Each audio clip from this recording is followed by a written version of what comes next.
I'm Geoff Curtiss. I'm chair of the Bradley Beach Environmental Commission, and we're welcoming Joe here tonight to talk about the winter outlook.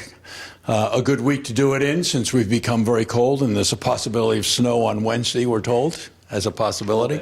So I'm going to turn it over to Joe, and then our Office of Management for Emergency will be able to talk to us a little bit also after Joe's presentation. Awesome. All right. Thank you, Geoff. Good to be here today. Thank you guys for the warm welcome. I am Joe Martucci. I'm a meteorologist here at Triax 57 News. We're going to talk about that as well. Now, I thought this was actually your scene last night at your tree lighting ceremony, but Amy Hall told me it was not. Oh, well, but we'll get some of this. We'll talk about our winter outlook here. This was me here in Bradley Beach on Halloween. I didn't think winter was going to be coming then, but it did. It was, I think, 81 on this day on Halloween. I decided to dress up as a lifeguard here in Bradley Beach. So here's our rundown for tonight. We had some words from Geoff already. We're going to get into the winter outlook. We'll do question and answer, and emergency management. We'll talk about how to stay prepared and be safe as we go into the winter. You know, I often like to say we really have a 12-month hurricane season here at the Jersey Shore. Not just because of the hurricanes that happen, from June to November, but the nor'easters that we get that we can see during the cold season here. And we've had a number of extremely powerful nor'easters here at the Jersey Shore. I think the one that tops off in my mind is 1962. I was not around for 1962, but I know it was very powerful, and it brought, unfortunately, a lot of devastation here at the Jersey Shore. All right, we're going to start with some weather trivia here. Does anyone want to come up and do some weather trivia? Anyone? Maybe? Want to try it? No? Mom, too? All right, here we go. Here. Everyone give a round of applause for coming on. All right, awesome. No dice? Mom will come. Here we go. All right. Hi.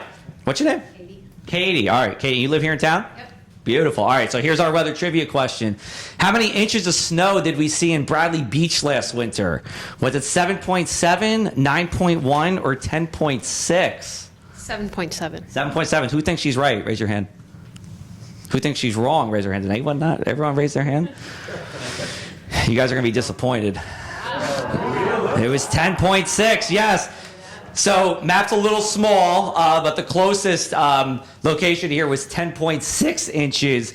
Excuse me, my voice. 10.6 inches here last winter. But thank you very much for coming up. Appreciate it. Give a round of applause for coming on up. That was very good. You were close. You're only 3 inches. What's 3 inches of snow in a winter, right? All right. So my name is Joe Martucci. That is a photo of me on the Asbury Park Boardwalk, and I am the Chief Meteorologist here at Triax57.com. We are the only video news network for the entire Jersey Shore. Now, we have been around since the mid-2010s, but this year we have made a concerted effort to really expand our news, weather, and sports coverage. I am in charge of the weather from Cape May all the way up to Sandy Hook. There's places, and they do a great job, but they say they cover the shore. They either come here during the summer and then leave, or they cover part of the Jersey Shore. They may cover the north part of the Jersey Shore, but not the southern part, and vice versa. And that's where we come in. We're here covering the entire Jersey Shore. And if you'd like to follow me, you can follow me at JoeMarkWX. Just about anywhere you can find me on social media. We are doing every day, I should say 5 days a week, from Wednesday through Sunday, inland and shore daily forecast videos. We separate out the shore and the inland for our temperatures. We know that's important here. When we get into, nor'easter season, we'll obviously be doing more updates, including lives. We also are doing longer form recap videos and weather news packages. A couple of examples, every Thursday or Friday, I've been doing a weekly update about our drought situation that we have here in Monmouth County and throughout the state of New Jersey. I just last week went to the InfoAge Space Exploration Center, just a few towns away from here in Wall. We shot footage about the first radars and satellites that were really built here at the Jersey Shore for our use. So anything like that when it comes to weather, I'm happy to be doing it here, right here in New Jersey, where I was born and raised. Here's our homepage, triax57.com. You go there. We're streaming 24/7 with different, whether it's weather, news, events, etc. Like I said, we're going to keep ramping up coverage as we go into the new year. We have an expanded news team now, including two of our wonderful people behind all of you here. We have Kimberly Buck, who's back here, and we have Kathy Bruce, who's on the camera for today. So Kathy drove up from Egg Harbor Township, so I appreciate the hour car drive up here, Kathy, to come on up and stream this. And there are more as well, but here's who is here tonight with us. This was me when I was 8 years old for Halloween. I knew I wanted to be a meteorologist, though, even though I was dressed as a chef. It was, growing up, weather, I think for a lot of people, if you lined up 10 meteorologists and you said, how long have you wanted to be a meteorologist for? I think 7 out of 10 would say since before middle school, including one right here. We have Nasir, who's here. He's an aspiring meteorologist, and you've wanted to be a meteorologist for a long time, right? That's right. So it's just something you don't usually fall into weather. That's what I say. My first website I ever went on in 1998 was even weather.com, which was I remember that moment still vividly here. As I know, there's a lot of options for weather out there. Whether it's your Apple phone app or it's other people who are in the weather space. While I'd love if you all followed me and trusted me for all your weather, even if you don't. The one thing I do say is you always want to look for someone who is certified. So one, someone who has a meteorology degree, but two, someone who has one of these two seals. These are from the American Meteorological Society, which is our largest professional network of meteorologists here. And they are for proficiency in both broadcasting as well as the digital space. And there's 1,100 nationally that have the AMS seal, the broadcast seal. I have one of them. And then I also have the digital seal as well. And actually was given CDM #1 for the work that I've been doing in the digital space just last year. So you don't have to follow me, but if you follow somebody else, just do a little bit of homework and make sure that there's somebody that is trusted and respected by their peers as well. Any questions so far before we get into the winter outlook? No? One question. Yes. What data systems do you use? Good question. So the question is, what data systems do I use? In terms of forecasting, you're always looking at what are the current conditions. I use the aviation weather site for that. The New Jersey State Climate Office has current conditions and historical data on a number of sites at the Jersey Shore. For forecasting, it's looking at what's happening now, matching it up with computer models at this time, and then seeing which one performs best, and then kind of using that to ride it out for the whether it's a 3-day forecast or a 5-day forecast. A website I use is pivotalweather.com for computer models. I have a paid subscription to there that I use, but there's a number of free places out there as well. All right. So before we get into the forecast, we should know what are we basing our weather around this winter. So here are the winter averages, and for here on out I'm going to be using Long Branch, and the reason why I'm using Long Branch is because they are a site with a long period of weather observations. It goes back to the early 1900s. I believe it's 1904, but I don't remember off the top of my head. Either way, it's a long time. So on average, we get 22.1 inches of snow a year. 7.7 days have some kind of measurable snow to them. And on average, our first measurable snow is December 16th. Now, we'll see if we can do it Wednesday night. I don't think we're going to get any measurable snow here, but we'll give it a puncher's chance. 100 days are below 32 for our emergency management officials. That means code blue for us here, as we know. The number of days where we don't get above freezing is 16 on average. And then on any given year, we have about a 10% chance of being below 0. And that's going to be our next weather trivia question. We can do this as a group this time. But when was our last year that we got below 0? Now, this is going to be in Long Branch. But when was the last year that we got below 0? 2020, 2018, or 1988? Show of hands, who thinks it's 2020? All right, we got Kimberly and Kathy, all right. See if the Triax team does it. 2018, who thinks it's 2018? Okay, who thinks it was 1988? All All right. We got a good split this time. We will sing. It was 2018. It was actually, if you remember, from about Christmas 2017 to the first week of January 2018 was exceptionally cold here in New Jersey and really the Northeast. The Delaware Bay froze down south, down off the Cumberland and Cape May County shorelines. We had a number of days that stayed in the single digits for highs, and I remember being in Atlantic City on New Year's Eve, and it was like 2 degrees in my ears. I thought were going to fall off at midnight. But we haven't seen as many of those days below zero. The last one was 2018. Before that was 1985. We used to have about a 50% chance back in the early 1900s of being below zero. Now it's been about 10% over the past 30 years or so. So when we're talking about the winter forecast, these are the kind of averages that we're basing things along. Now, hand up before I start. When we talk about the winter forecast, these are based on conversations that I've had with long-range winter weather forecasters. Winter weather forecasting really is a months-long and hours long process.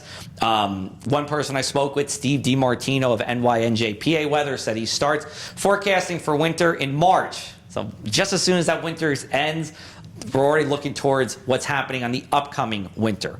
So there's going to be some factors here for snow and some factors here for no snow. I'll do one more show of hands. Who likes snow? Raise your hand if you like snow. Who doesn't like snow? Okay. All right. Is anybody like a one and doneer? Like you like one snow and then that's about it for the winter? Yeah, okay. All right. That's usually the way it goes. All right. So when we look at snow, the one winter weather factor that is good for snow this year is our Siberian snow cover. And I'll explain all this after this slide here. And that's about it. Everything else is pointing towards not a very wintry winter here, even though, yes, it's below average now when it comes to, below average for the whole winter and above average snowfall. There's a lot more factors in the no category than in the snow category here. So the first thing we'll start out with is, are we in an El Nino or a La Nina? I think most of us have heard of that. That is what the waters are off the equatorial Pacific Ocean, so off the coast of South America. La Nina means it's colder than average. El Nino means it's warmer than average. And this has a role in our weather. Even though we are thousands of miles away, it still has an impact. And right now we are in a La Nina, and we are expected to be in a La Nina throughout the winter here. Temperatures have been below average across the equatorial Pacific Ocean here, and that's going to play a role as we go into this winter. Now, not a very snowy role at that. This is what our snowfall looks like during weak La Ninas. We are expecting a weak La Nina this winter. Take a look at New Jersey. I blew it up for you here.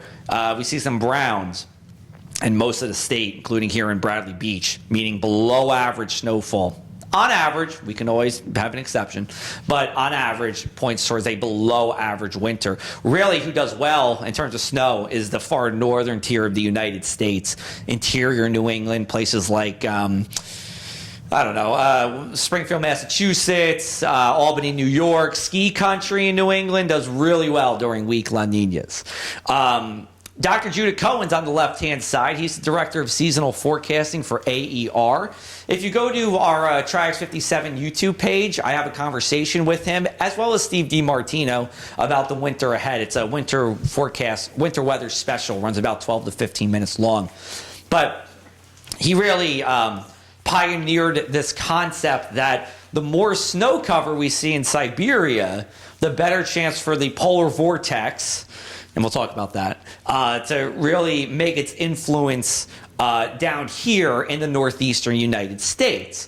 Now, right now, we are slightly above average during the month. This is the month of October we're looking at. That's the month to pay attention to.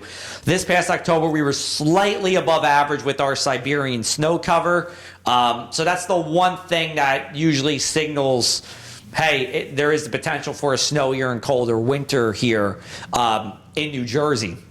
Another thing we look at is the quasi-biennial oscillation. Probably the first and last time you'll ever hear of it. It's called the QBO, and this is a regular variation of winds near the equator at the stratosphere. So right now we are in what we call the troposphere. We're near the surface. When you get to about 60,000 feet high, you get into the stratosphere. So this is a belt of winds that flip-flop every 14 months.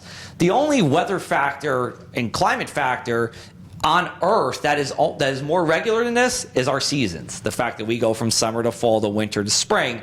This happens every 14 months for us. So right now we are in the positive phase of the QBO. Little harder to see on the resolution, but the point is when you're in a positive QBO, usually means drier than average weather for us. So by association, you could say less snow, but typically it means drier than average here with no real temperature trend. So that's another factor that's on the hey, maybe it's not going to snow that much here. We look at the polar vortex. The polar vortex is a cold dome of of low pressure that likes to spin at the North Pole. Think about a spinning top, right? When it's spinning fast, it's standing upright. When it's slowing down, that's when it starts to wobble a little bit. When you have a strong polar vortex, that top is spinning tight. The low pressure is spinning tight. It's not wobbling down into North America. When it's weaker, that's when it's wobbling more down into North America. Now, funny enough, I did a video on the polar vortex 3 years ago, and it got picked up by the Deadliest Catch on the Discovery Channel. And I never expected Hollywood to come calling, but it came calling in 2021. So that was pretty cool. But we look at the polar vortex here. New Jersey's right here. Where my finger was, where you're seeing the blues, that's essentially the polar vortex. And this is what it looks like over the next 2 weeks. Now, if you kind of pay closer attention here, the blues try to get into here, but they don't fully make their way down. In fact, if you look at more of the Midwestern United States, you see some of those darker blues there.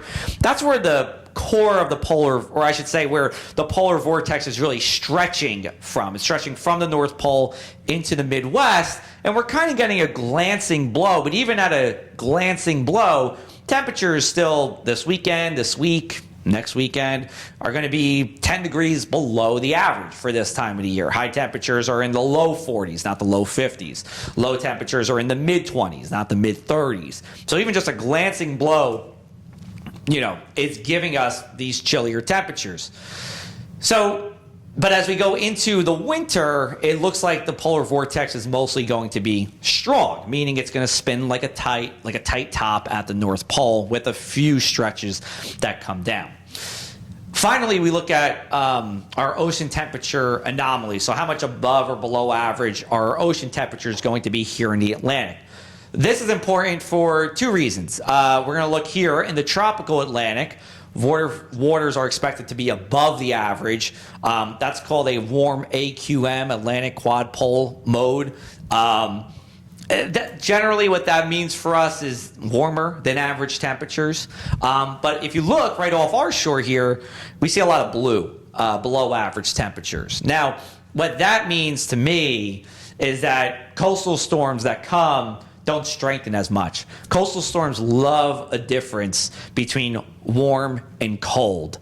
And usually what that means for us is that the northeast land surface is cold. 40s, 30s, 20s. But the ocean waters are relatively mild. It's in the mid 40s, right? Or upper 40s. Well, it looks that our ocean temperatures will be below average as we go into the winter. Less of a difference, an air temperature difference, and a sea surface temperature difference between the ocean waters as well as the land. And as a result, coastal storms, while they're still going to happen, I don't think they'll have exceptional strength. Most of them should be fairly weak, which is a good thing for us when it comes to beach erosion, coastal flooding, and the like. And I think I put, what does it mean, Joe? So precipitation compared to average, there's a slight lean towards wetter, but it's very slight. It's actually a little more pronounced when you go further up. In short, I don't think, if it's a little wetter, that's fine, but I don't think, these coastal storms are really going to bring that barrage of strong winds and beach erosion and coastal flooding that we could see. This graphic here, I love this graphic. I know there's just all squiggly colored lines right now, but this is from NJNYPA Weather. They use this in their winter weather outlook, and I asked Steve if I could use this, and he said sure. So this is a look at our winter storm tracks this year, where the center of the low pressure should go over. notice how you see 3 of them staying to the south and east of us and 2 of them staying to the north and west of us. So when the storm track is, then the center of low pressure is typically to the west of us. Because low pressures are counterclockwise spinning, that means we get a lot of southerly air. Southerly air means no snow for us. We're going to be raining in 55, while Sussex County is probably 31 and snowing out there. To the south and west, south and east of us, better chance of colder air coming through. But even in, like, for example, 3B, because of just the likelihood that this winter is going to be overall milder than average, this 3B track probably isn't far enough south and east where it's going to be, when we get these kind of coastal storms, they're going to be all snow. They're probably going to be some kind of wintry, sloppy mess that, to be frank, we're used to here at the Jersey Shore, but just something to keep in mind. Rain or mix for us. Could be one of those things where it starts off as snow and then it turns into rain, and then we're raining from there on out. As an example, we're going to get a lot of mild onshore winds generally that comes to us. Storm track 1 is an Alberta clipper, and that's coming here Wednesday night into Thursday. They're cold, fast-moving low-pressure systems that, they can bring snow, but it's usually light snow. You're not going to see a plowable snow usually from an Alberta clipper here at the Jersey Shore. Now, Storm track 4, like I write here, it's a stationary front. So there's cold fronts, there's warm fronts, and then there's stationary fronts, which just stay steady. Waves of low pressure could ride along that red line. That could bring long duration winter weather events, but generally light. It could snow maybe 2 inches one day, 2 inches the next day, and maybe a wintry mix on the third day, just as an example. But none of these storm tracks for this winter are saying, hey, there's big snow potential here at the Jersey Shore with these storm tracks. It just doesn't look to be that way. Now, what I'll say is it only takes one for us to really cash in on snow. If you remember 2 winters ago, we had in January, the last Saturday in January 2022, we had a winter storm that really brought 12 to 20 inches at the Jersey Shore, and that was about it. Philadelphia saw like 4 inches. Sussex County saw 6 inches. We cashed in. Probably my favorite snowstorm since I've lived at the shore for the past 7 years. I just don't see things like that happening this winter. But if you get just one of those, well, you're already clawing yourself pretty close to average. So breaking this down, we go month by month. So we have the average high, the average low, and the average snowfall here on the right, and then some notes here. As you know, we are below average. It's going to stay below average for the first half of the month, but it's going to be relatively dry. The drought conditions will continue. What I'm looking for this month is, does the polar vortex make a stretch down into the northeast? Like I said a few minutes ago, it's making a stretch into the Great Lakes in the Midwest. Does that transfer a little bit further to the east? Maybe it does in the second half of the month. If it does, winter's still on. If it doesn't, winter as we know it may be over by the time we flip into the new year, and it's going to be fairly mild for the rest of the winter.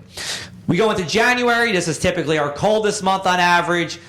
It looks to be one big January thaw for us. I'm sure we'll get one cold shot. It is still January. We're going to have a couple of days in the 30s, but highs in the 50s and 60s. That looks to be the case for a good part of the month of January.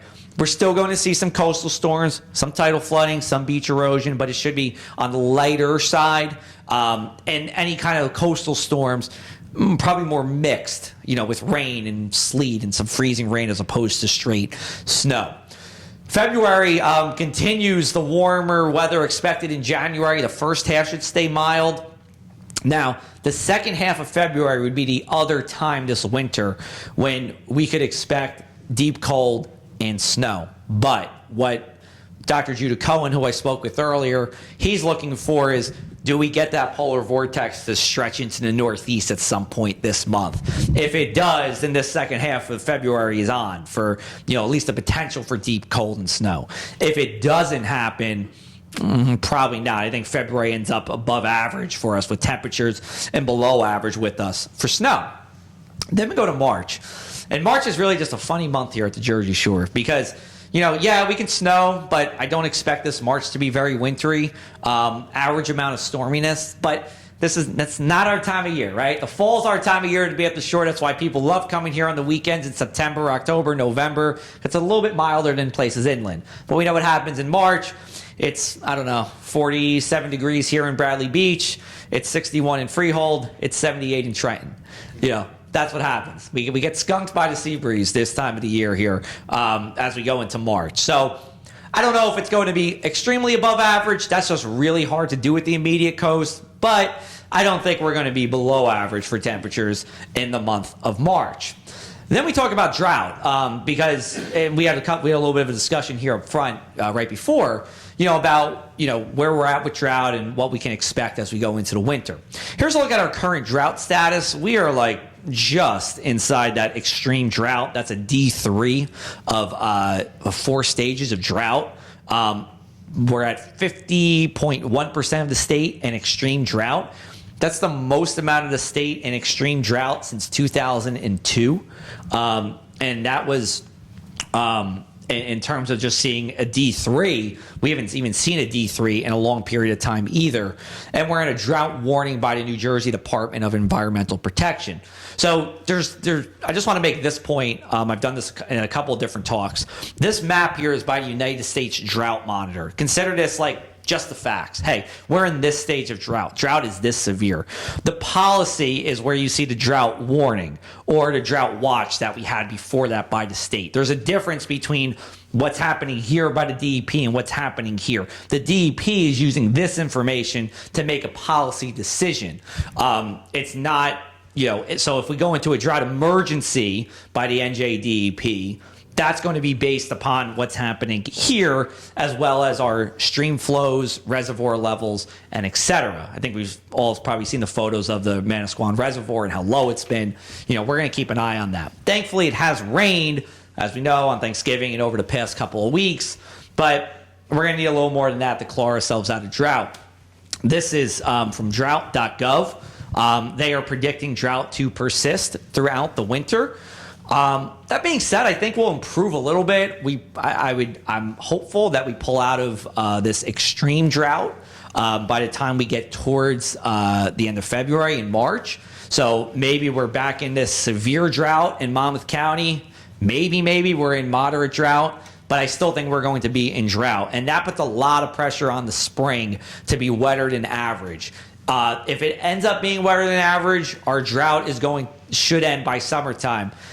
I think even if we're near average and definitely below average, our drought worsens and we have some significant problems to talk about next year during the fire season, during the growing season, during peak water usage, during the summer. Don't have a spring forecast now, but I'm just saying I think we're going to have to end up being wetter than average in the spring in order to fully pull out of the drought. And going back to 2002, droughts are usually come over a couple of years. So the drought in 2002 really started in 1998, but it peaked in 2002. This drought, we have been, New Jersey has more or less been in some stage of drought since 2022. So it wouldn't be surprising if the bottom fell out and we had our worst part of drought in 2025, 3 years afterwards. Wouldn't surprise me. Hopefully this is the worst, but I don't think we're going to be out of drought by the time the winter ends. So, to recap everything, this is my snowfall forecast on the right. So, 65% chance of being below the average of 22.1, 20% chance of being about average, give or take, let's say 3 inches or so, so anywhere from 18 to 24 inches, and then a 15% chance of being above average. So, likely to be less snowy than usual here. December, probably going to end up colder than the average, and then generally mild for the rest of the winter on out, at least, above the average here. In terms of storms, it looks to be average amount of storminess. I don't really have I don't think it's going to be exceptionally stormy or exceptionally dry. In terms of coastal flooding, a little more tidal flooding than usual or about the same. And same thing for beach erosion as well. So I think with that, there we go. we are done with the winter forecast. I have 2 QR codes here up for you. If you want to hit it on your phone, you can stream Triax 57 on the left, and then we have the United States Drought Monitor on the right. Actually, you know what? I apologize. I actually forgot to update this. You can check out me on social media on the right. My apologies. But that QR code, check out me. This was a photo I took when I lived very nearby in Neptune of snow falling. I think it was at the beginning of one of those January 2022 storms. But it's really cool to be here in Bradley Beach, to be close to home, and to be here at the Jersey Shore, here with Triax 57. A big thank you to Geoff and Norm and everybody for welcoming us here. And I can do a little bit of question and answer from you guys, and then we'll have emergency management come speak. And we'll be here. We have a table with some freebies and giveaways. We have some wave safe posters, way to stay safe and be vigilant in the water. And then those 2 pieces of paper you see there, they're weather climate fun fact sheets. You can kind of just stick them on your fridge and kind of say, oh, you know, today's our first day with high temperatures below 50 degrees, or it's our last sunset after 7 p.m., things like that. So you're more than welcome to take 1 or take 2 if you'd like. But I appreciate everybody listening, appreciate the time, and more than welcome to take any questions you have. Thank you very much. Thank you. Thank you. Any questions? Jeff?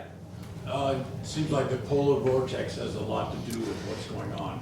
How is that being affected environmentally or with the climate change? Yeah, so, you know, in terms of climate change's impact on the polar vortex, we've actually, there's no concrete evidence, but there's some thought that it's actually getting a little weaker, which means more colder air outbreaks in parts of North America. And if you've just kind of, seeing what meteorologists have been saying over the past couple of years, we've had some of these significant severe cold air outbreaks, whether it's here, Texas, we had one last year, 2023, and a big one in 2021. So there is a little bit of a lean towards a weaker polar vortex, as we continue to go forward in time. Thanks for the question. Yeah. So Joe, it may be, I know you're a meteorologist, and maybe not what you do, but what would you consider being extremely dangerous for the public? What conditions, like for instance, how many inches of snow falls, temperature, wind? Yeah. Could you? Yeah, sure. So, we have the Code Blue program here, across the state. Anytime temperatures are below 32, we have warming shelters open. Are there any warming shelters here in Bradley Beach? Church in Asbury Park. Trinity Church in Asbury Park. Okay. In terms of, the storminess, I know Bradley Beach isn't a big coastal flooding thing, but I always like to talk about coastal flooding here anywhere at the Jersey Shore because the water, especially when it's cold and it's below 32 and you still have some seawater, can kind of turn into a slushy mess. In 2016, we had a nor'easter that I know that was a concern for a number of shore towns. In terms of snowfall, I always like to go by the intensity of the snowfall. Like anything over 1 inch per hour is heavy. And that's really hard to drive around. It's hard for the DOT or the DPW to keep up with. Temperatures below 20 degrees and snow is particularly bad because a lot of the rock salt that in the brine that's used isn't as effective below that temperature. So from a public standpoint, anytime it's below 20 and snowing or you have heavy snow over 1 inch per hour, that's always pretty significant when it comes to winter weather. Yeah, you're welcome. Any other questions? Yeah, look at whoever wants to go. When is the QBO expected to switch in? When is it expected to switch again? Yeah. Early 2026. So it just switched. Yeah, so it just switched. So early 2026. Yeah. Thank you. What's your prediction for Christmas? Ooh, I know it's a tough one. I'll say this. Generally, I do believe the second half of December is going to be more seasonable as opposed to below average, but our averages fall down as we go into December. I don't have an exact number, but let's put it this way. I would be surprised if it was below 32 during the day. I think it'll be above 32 during the day. I don't think it's going to be 60 degrees during the day, but I think it's going to be more or less your typical kind of wintry, day temperature-wise. Come back to me in a week. I can give you a better answer. Any other questions? Yeah, good. Is the every year considered to have some level of an El Nino or La Nina, or is it some years it's neither? Yeah, so the question was, are some years, does every year have an El Nino or a La Nina? No, it doesn't. In fact, Dave Robinson, a New Jersey state climatologist, sometimes calls it a La Nada, that there's nothing. We actually had that for part of the winter last winter. But no, not every year has to have El Nino or La Nina. Really, we call it a neutral state when it's in a, and that's actually where we're at kind of right now. We're slipping into La Nina, but we're more or less around neutral right at this very moment. Yeah. And Jeff, you had another question? Well, I was surprised by the number of days you said were below 32. 100. At 100. Yeah. Working with the code blue going on at the church, I was just surprised. We did not do that many days last year. Yeah. So one thing I should say with that number was that's over the period of record. Yeah. So this is going from 1904 to 2024. I don't have a number specifically, but if you look at the 30-year average, which is mostly what we go off of, it's not going to be 100. It'll be, I would say, closer to 85 or 80 or something like that. We're also talking about days that literally just get down to 32 degrees as well. It doesn't have to be 21 or something like that. Yeah. Any other questions? Question for you, how did you find out about our weather outlook today? Was it Facebook? Was it through the town? Good question. Town. Through the town? Town? Through Facebook at all? Facebook. I saw you last Word week. of mouth. Yeah, we just want to gauge, because we're going to probably be doing more of these, so it's Yeah. nice to know how we connect with the community. Triax, we've technically only been in Monmouth and Ocean County for a very short amount of time. Yeah. We're trying to make our way up here, show our presence, so it is really good to connect with you all here, and I'm so glad that you showed up. I actually read an article by you at the end of October in one of the Atlantic City magazines, one of the circulars, and I said, I recognize your name and everything. So I would say maybe reach out to our local papers, the Coaster or the Tri-City News. That's a great idea. Yeah, thanks. Yeah, I appreciate it. I've had some conversation with the Coaster, and you're probably reading Shore Local magazine. It's probably, I think that's where you probably saw it. Yeah. It was great. I loved it. Okay, thank you. Thank you very much. Yeah. Yeah. I just want to follow up on they heard from the borough. How did they hear? Was it through a website? Was it through how did you hear about it through the borough? Did they post something, or was it through our Facebook feed? Yeah, I don't know. It was on the calendar, but the Environmental Commission is, it's the regular meeting time. Oh, so that they. Bradley Beach website. Right, Bradley. Okay. Good. Yeah. Well, I know we worked with Amy about it, so maybe she posted something. Yeah, I know she did. I know Amy Hall posted, during the Halloween, I think there was a Halloween movie in town or something along those lines, and promoted it there. But we'd hope to continue the relationship, and we can work a little closer for the OEM crew in the front and Jeff as well to promote it more to the everybody here in the town. Yeah. All right. So with that, I'll turn it over to Norm from OEM. Okay, I wasn't sure which one of you guys were talking. To talk a little bit more about emergency management. Thanks, John. Appreciate that. Nice job. Thank you. Hi, I'm Norm Goldfarb from the Bradley Beach Office of Emergency Management. There's a couple of other members here with me tonight, and I just want to let you know that we're very pleased. That's materials. So yeah, you'll see that on my materials because it's a trust factor, but they're not paying me for this appearance tonight. And you'll see in the kit, again, some recommendations. I'm going to talk more about not when you're evacuating your home, but really what you should have in your car over the winter, especially if you're traveling. I think back to Oxing Day of 2010, where there were cars on the road in Route 18 and they were stuck. And so kind of going off that scenario, I took kind of what was given in the materials and added to it. So just some things to think about above and beyond. So your basic kit is here, and I'm going to just talk about them. Meal bar, some water, light stick, flashlight. A safety vest would be really good, especially if your car, you don't take them out. Okay. A poncho, a mask, as we know, hand warmers. So things like that to keep you prepared. So I was telling the guys I was in a minor fender bender on Saturday night, and that's not the important part. The important part was I was out in the cold without my car kit because I was preparing it for you all. And I would have liked to have my warm gloves, my hand warmers. My nephew was with me and he was hungry. I would have loved to have my power bar with him, and I didn't. So there's things like that. A radio to keep aware of where their emergency services are acting. This one's a crank, but there's also rechargeable ones. You can USB them. So you're not keeping your car running if you're stuck in your car, or it's not going to run for very long if you do keep it running. So something to think about to keep communications. I keep a warm set of clothes in here, just sweatshirts, sweatpants.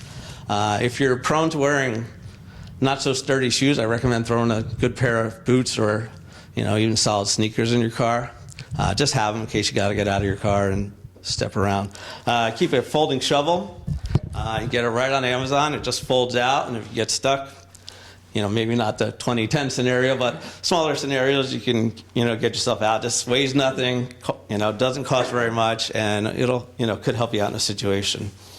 So, and then let's see, some other things to think about. They now have these emergency flashers, so you don't need to have flares. They're, again, not super expensive. And they're magnetic. You can put it right on the back of your car. I got a set of 3. My thought was I'd put one up at a time, because if I'm, again, stuck for a long period of time, I don't know how long they last. Just an idea. Something, like I said, caught my eye and went for it. Let's see. Amazon. Just LED flasher. It came up. Cell phone charger. They make these boosters where you charge them in advance. Your cell phone dies again, your battery dies or whatever. You got something. I'm not going to go through everything, but I did have some last ones here that I don't have in here. 24 hours worth of medication. If you do a morning dose and a night dose, have at least one set of each in your car. Never hurts. Sturdy shoes I mentioned. Have some cash. You never know when you're going to need 20, 30, even $50 of cash. It just helps. And we found that in disasters. If there's power outages, there's no way to get money, there's no way to process credit cards, cash becomes king. This is a lot, and that's something else I wanted to mention. There are smaller products to get you started, but really, all the pertinent things that I talked about can be fit in a bag. You don't need this fancy bag, you don't need a lot. We're talking, a flashlight, a little first aid kit, some water, again, some snacks, a poncho. You can put it all in here. You don't have to go all crazy like that. So those are my recommendations. And are there any questions? Helpful. Good. And I'll leave them up here. You guys can dig through it. It's fine. Afterwards, check it out. Great. Feel free. Thank you. Thanks. I finished. Do you want I'll take it. There we go. All right. Thank you, guys. Yeah, go ahead. Can I do a little commercial for my favorite spot? Sure, go ahead. Yeah. Joe is a practicing meteorologist. He uses modern tools. It was sort of fun to tell you about the origin of weather satellites. 9 minutes away from here, on the other side of the Shark River, where the first pictures of weather clouds from a satellite in outer space were received and developed in 1960. It was so amazing, the photographs were given to a jet pilot, flown to Washington, D.C., and handed to the President of the United States in the Oval Office that afternoon. A few days later, they saw a swirl of clouds over the Indian Ocean, and they realized you could spot hurricanes and warn people. Okay. Major thing, millions of people can trace their saving their lives to that technology. Right? Now there's a museum there. Okay. The museum has the 60-foot dish that received the first satellite. One of the 3 satellites that wasn't launched, they only launched 2 of the original 3, is hanging in the Smithsonian right above the Wright brothers plane. It was that important of an event. And it's right by your town, and you can visit that museum like Joe did Yep. on any Wednesday, Saturday, Sunday, 12 to noon. Thank you, Joe. You're welcome. Yes. Right? Yeah, InfoAge Space Exploration Center on Marconi Road in Wall. So just a couple minutes away from here.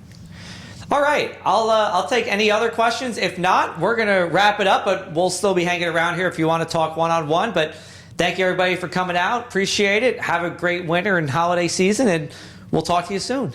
Take care, everybody. Thank you.